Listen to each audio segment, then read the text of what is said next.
Assalamualaikum warahmatullahi wabarakatuh dan selamat pagi.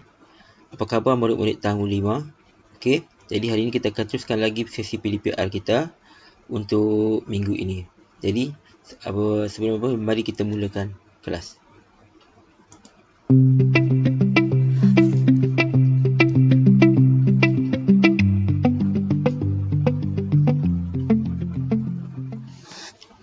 Okey, hari ini kita akan teruskan pembelajaran kita dan kita akan masih lagi dalam topik pecahan perpuluhan 6%.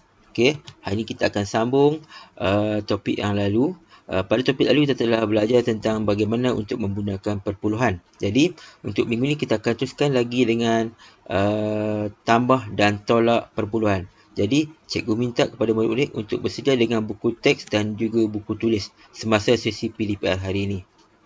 Jadi, mari kita mulakan untuk tambah dan tolak perpuluhan. Okey.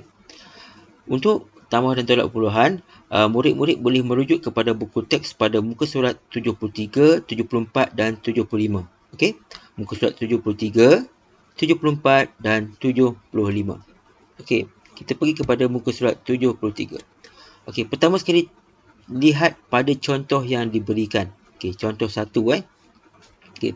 Contoh satu diberikan satu gambaran tentang peta pergerakan, iaitu daripada P, boleh kita klasifikasikanlah sebagai pekan P ke pekan Q kepada pekan S dan R. Okey, sekali soalannya minta pada murid-murid untuk hitung jarak. Okey, kita nak hitung jarak dari P ke S. Maknanya P ke S berpandukan gambar rajah di atas. Okey.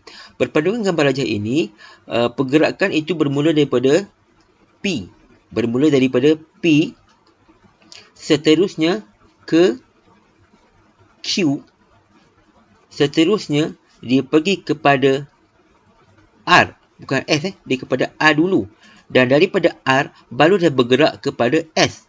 Okey, kena faham P kepada Q kepada R kepada S. Okey. Jadi kena faham. Jadi di sini kita beranggapan daripada P ke Q ke R. Itu melibatkan proses tambah. Okey. P ke Q ke R melibatkan proses tambah. Manakala daripada R ke S melibatkan operasi tolak. Jadi daripada penyertaan matematik ini, kita dapat membuat satu ayat matematik iaitu 28.9 km iaitu P ke Q ditambahkan dengan 22.302 km iaitu Q ke R dan tolak jarak daripada R ke S iaitu 17.45 km. Jadi kita dapatlah satu ayat matematik 28.9 km tambah 22.302 km tolak 17.45 km. Okey, boleh faham setakat itu murid-murid? Okey. Seterusnya kita buat jalan kira. Okey. Pengiraannya terlibat dua langkah. Kenapa dua langkah? Kerana melibatkan dua operasi. Langkah ini tertakluk ataupun terpulang kepada berapa banyak operasi. Sekiranya kita ada 3 operasi, maknanya 3 langkah yang kita buat. Kalau ada 4 operasi, 4 langkah kita buat. Jadi, untuk soalan ni kita cuma ada 2 operasi. Jadi, kita melibatkan 2 langkah saja. Daripada sini kita buat susunan penyelesaian dalam bentuk lazim. Okay. Untuk langkah 1, kita ambil 28.9 km ditambahkan dengan 22.302 km. Jadi, kita ambil 28.9 tambah dengan 23.2. Okey. Apa perkara paling penting? Cikgu nak tanya cikgu balik. Apa perkara paling penting dalam operasi tambah dan tolak perpuluhan? Kita dah belajar pada tahun 4. Okey, cikgu ulang semula.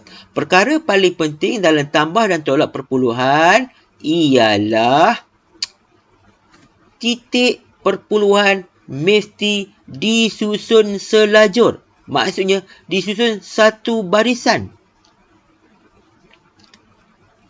Cikgu ulang. Titik perpuluhan mesti disusun selajur ataupun disusun dalam satu barisan. Nampak? Okey. Jadi, di sini 28.9. Okey, nampak? Kita susun. Kita tidak susun seperti kaedah tambah nombor bulat biasa. Iaitu kita susun daripada tepi. Tapi bila perpuluhan, kita susun titik dahulu. Cikgu ulang. Kita susun titik dahulu dalam selajur. Satu baris. Jadi, apa nak buat dengan nombor yang tiada angka di ujung? Jadi, yang tiada angka di ujung, kita akan tambahkan dengan angka sifar. Jadi, di sini 28.9 tambah dengan 20.302. Jadi, 28.9 sifar-sifar lah. Sebab kita tambah 2 sifar. Jadi, kita buat operasi tambah macam biasa. Yang tidak perlu cikgu tunjukkan cara di sini. Kita tambah macam biasa. Dan selepas dapat jawapan di sini, murid gerakkan jawapan di sini kepada langkah yang kedua. Langkah yang kedua kita tulis sini, 51.2 sifar 2 tolak. Ingat tolak. Tolak 17.45. Dan 17.45 ini ditambahkan dengan angka sifar. Sebab kita nak bagi mudah pengiraan. Jadi, setelah dituliskan pengiraan tolak di sini, kita buat tolakkan macam biasa. Okey, 2 tolak sifar. Seterusnya, gunakan kaedah pengumpulan semula. Dan akhirnya kita akan mendapat jawapan seperti yang dikehendaki oleh soalan. Okey. Maksud lain yang paling mudah bila tambah dan tolak perpuluhan ialah pertama sekali adalah susun titik perpuluhan selajur dan ingat selesaikan tambah dahulu kemudian tolak mengikut kehendak soalan. Boleh faham di situ? Okey. Kita tingkatkan lagi pemahaman murid-murid dengan seterusnya. Okey, tengok pada contoh 2. Contoh 2. Tengok pada soalan dahulu. 74.285 tambah 9.6 sifar 7 tolak 18.43. Di sini diberikan dua cara. Okey. Tengok pada dua cara. Jawapan pun sama. Tetapi, adakah cara satu ataupun cara dua menepati kehendak soalan? Okey. Jadi, daripada cara satu dan cara dua, yang mana yang murid rasa tidak menepati kehendak soalan? Cara satu, dia buat tambah dulu, kemudian tolak. Cara dua, dia buat tolak dulu, baru tambah. Kebetulan jawapan dia sama. Sama. Jadi, untuk soalan macam ni, kena ingat, kita pegang balik prinsip asas kita tadi, iaitu selesaikan selesaikan satu-satu. Maksudnya, ikut pada kehendak soalan. Jadi, di sini, kehendak soalan adalah tambah dan tolak. Ini tambah tolak, ini tolak tambah. Jadi, terbukti cara kedua ini kita perlu elakkan. Cikgu ulang balik. Elakkan cara dua. Ikut kehendak soalan. Kalau dia minta tambah dan tolak, buat tambah kemudian tolak. Kalau dia minta tolak tambah, baru awak buat tolak dan tambah. Kena faham. Kena ikut kepada kehendak soalan. Boleh faham? Okey. Kita teruskan lagi dengan aktiviti pengayaan. Okey. Lihat pada buku teks pada muka surat 74.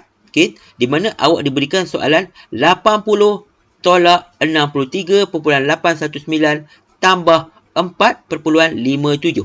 Okey. Seperti biasa, kita susun soalan itu. Okay, kita tolak. Jadi sekarang ni, 80 tolak 63.819. Okey. Ingat, pertama sekali, susun titik. Ini paling penting. Susun titik. Bila susun titik, kita akan kena, cikgu, kenapa belakang tak ada nombor? Bila belakang tak ada nombor, inilah perlu gunakan pengetahuan perpuluhan. Untuk perpuluhan, kita boleh tambah sebanyak mana angka sifar di belakang, tetapi dengan syarat mesti di hujung saja. Di tengah tak boleh tambah, di hujung sahaja. Jadi, kita akan tulis sifar selepas titik perpuluhan. Okey. Jadi, kita letakkan 3 sifar. Jadi, situ kita akan dapat 80 perpuluhan sifar. Ditolakkan dengan 63.819. Selesaikan tolakan di sini. Awak akan dapat jawapan di sini. Okey. Selepas itu, bawa jawapan ini ke sebelah untuk langkah yang kedua. Langkah kedua ialah untuk menambah 4.57. Jadi, kita akan letak di situ 16.181 dibawa ke sini, ditambahkan dengan 4.57. Dan tengok di sini, ditambahkan satu sifar supaya untuk memudahkan pengiraan dan tidak mengelirukan awak. Okey, jadi tambah dan dia akan dapat jawapan seperti biasa. Jadi cikgu harap murid boleh fahamlah untuk tambah dan tolak perpuluhan pada hari ini. Okey, untuk latihan pengukuran cikgu akan berikan pada link di dalam video ini dan kita akan berjumpa lagi. Okey, ini jawapan dia tadi Okey. Jadi kita akan jumpa semula pada pada kelas pembelajaran yang akan datang. Jadi sebelum mengakhiri kelas, jangan lupa tekan butang like, subscribe. Jadi sekian saja untuk pembelajaran kita pada hari ini dan kita jumpa lagi pada kelas pembelajaran PDPR akan datang. Sekian, Assalamualaikum dan jumpa lagi.